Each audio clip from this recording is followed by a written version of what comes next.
doing? Checking in. Today I want to celebrate Inky Johnson. Inky Johnson come from poverty, ended up in college at the University of Tennessee, projected to go to the NFL.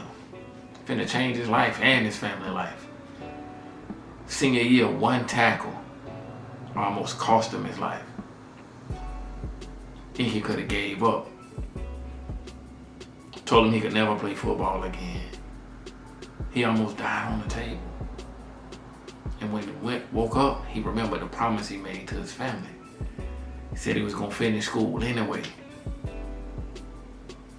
Inky kept training with the team even though he couldn't play. He ended up finishing that degree. He was faithful to the calling. Then he found himself back in Atlanta, living with his in-laws. He has a family and all his other plans done fell through.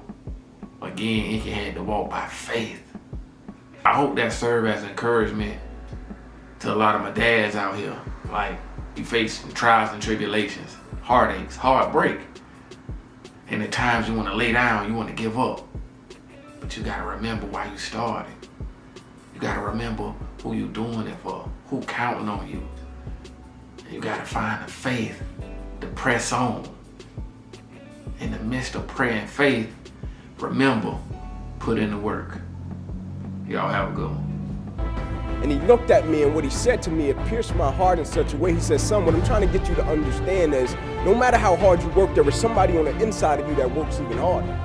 He said, no matter how dedicated you are, there is somebody on the inside of you that's more dedicated. No matter how committed you are, there is somebody on the inside of you that's more committed. And you don't even know what commitment is yet. You think commitment is just saying, yes, I'll do it. But what commitment is staying true to what you said you were going to do long after the mood that you have set it in has left. Meaning on the days when you don't feel like doing what you said you would do, you get up and you do it anyway. That's what builds character. And he said, I need you to understand the concept that there's another person on the inside of you, because one day in your life you will face something that's a lot tougher than you, and your strength and your drive and your commitment and your work ethic won't do it. You will have to realize that it's something on the inside of you that's greater than anything that life can throw at you, and immediately I got it. In 2006, something happened that ended up being what I consider the third best thing that's ever happened to me in my life, and that was my career-ending injury. 2 minutes left in the game, and I was just going to make a tackle, routine tackle, that was supposed to end the game, right? And when I hit the cat, 2 hours later, I found myself in the emergency room, fighting for my life. I wake up the next morning, life hasn't been the same ever since, paralyzed right arm and hand, and life just was different.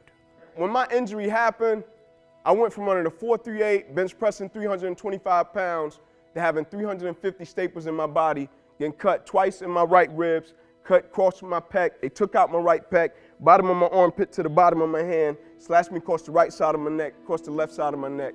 I had to grab my father's shoulder and learn how to walk again. This ain't lip service, man. And they told me, Ink, we're gonna send you back home to Atlanta. I'm from this city. Grew up on the east side of this city. Mother had me at 16 years old, 125 Warren, Zone 6, took me back to a 2-bedroom home. There was 14 of us living there. I didn't sleep in a bed by myself until I got to college.